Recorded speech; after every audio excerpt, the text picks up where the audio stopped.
विधानसभा अध्यक्ष सन्माननीय राहुल नार्वेकर साहेब यांनी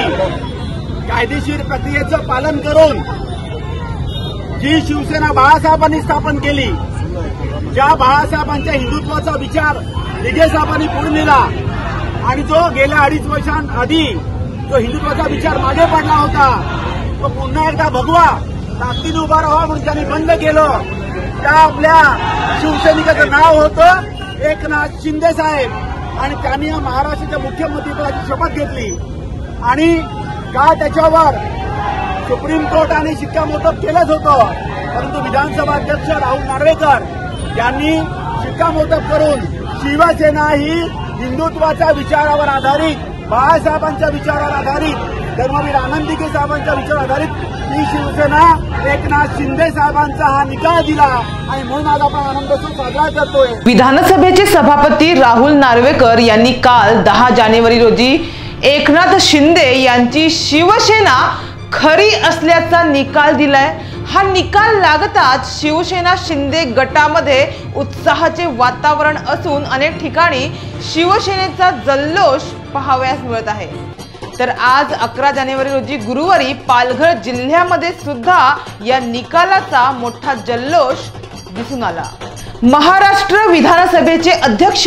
राहुल नार्वेकर यांनी कायदेशीररित्या शिवसेना ही मुख्य नेते व महाराष्ट्राचे मुख्यमंत्री एकनाथ शिंदे यांची असल्याची मान्यता दिल्याने शिवसैनिकांमध्ये आनंदाचे वातावरण आहे। या निर्णयाचा आनंद उत्सव पालघर मधल्या 5 बत्ती येथील हुतात्मा स्तंभ येथे शेकडो शिवसैनिकांच्या उपस्थितीत मोठ्या जल्लोषात साजरा करण्यात आला। हिंदू हृदय सम्राट बाळासाहेब ठाकरे, धर्मवीर आनंद दिघे साहेब यांच्या जयघोषानं व एकनाथ शिंदे साहेब आगे बढो, शिवसेना आमच्या हक्काची या घोषणांनी, फटाक्यांच्या आतिषबाजीने व ढोल ताशांच्या गजराने पालघर परिसर आज दणाणून गेला होता। या जल्लोषात पालघर जिल्हा प्रमुख कुंदन संखे,